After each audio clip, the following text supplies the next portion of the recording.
Media کے ماہرین کے مطابق خبر کی دنیا میں اہمیت صرف آج کی ہوتی ہے۔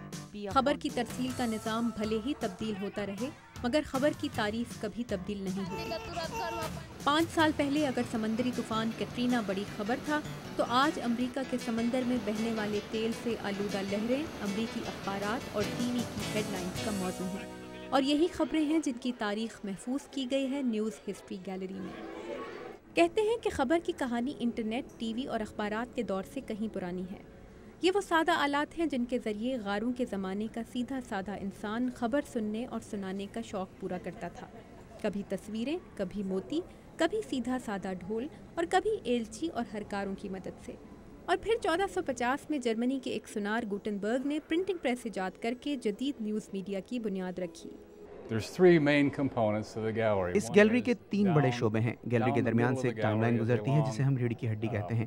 اس کے نچلے حصے میں شیشے کے کیسز میں شائع شدہ اوریجنل مواد، زیادہ تر اخبارات اور کچھ رسائل موجود ہیں۔ سب سے پرانا اخبار 1545 کا ہے۔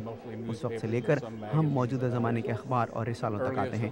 تو یہاں 3 شیلفوں میں 500 سال سے زائد عرصے کے 350 اصل دستاویز رکھے گئے ہیں۔ گزشتہ 5 صدیوں کے دوران خبر پر کیا گزری، خبروں کی پیشکش اور فراہمی کا انداز کیسے تبدیل ہوا، صحافت کو کن مسائل کا سامنا کرنا پڑا اور لوگوں کو صحافت سے کیا شکایات رہیں۔ نیوز ہسٹری گیلری میں یہ اور اس جیسے کچھ اور سوالات زیر بحث لانے کی کوشش بھی کی گئی ہے، جیسے میدان جنگ سے خبریں فراہم کرنے والے صحافی کن حالات میں کام کرتے ہیں۔ آج کے نیوز میڈیا میں خواتین کا کردار اقلیت میں ہے یا اکثریت میں؟ نیوز ہسٹری گیلری کے سینئر ایڈیٹر ڈان راس کہتے ہیں کہ صحافی کی پسند ناپسند اور ذاتی رائے کا اثر اس کے کام میں نظر تو آ سکتا ہے، مگر غیر جانبدار یا آبجیکٹو صحافت ایسا مقصد ہے جس کے حصول کی کوشش ضرور کی جاتی ہے۔ لیکن ڈان راس مانتے ہیں کہ وقت گزرنے کے ساتھ اب خبر کی بناوٹ میں انسانی دلچسپی کا پہلو غالب آتا جا رہا ہے۔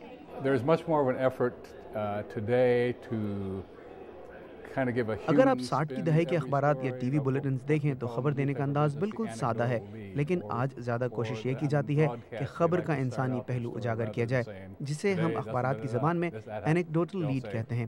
اس میں کوئی برائی نہیں ہے، بس یہ عام سی نیوز سٹوری کو زیادہ انسانی چہرہ دینے کی کوشش ہے۔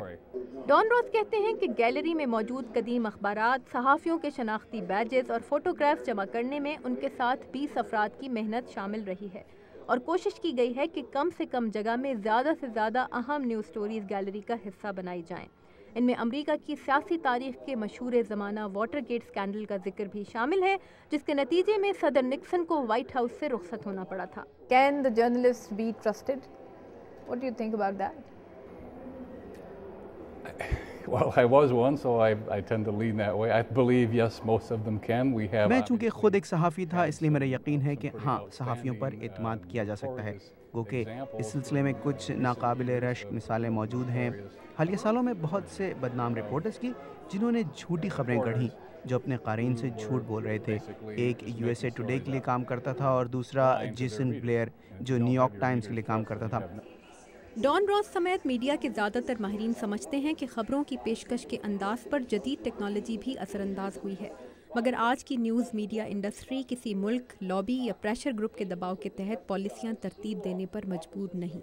تاہم ڈان راس مانتے ہیں کہ ہر اخبار اپنی آزاد یا قدامت پسند پالیسی کی وجہ سے جانا جاتا ہے، اور بعض اوقات یہی قارئین میں اس کی مقبولیت اور سرکولیشن کا سبب ہوتا ہے۔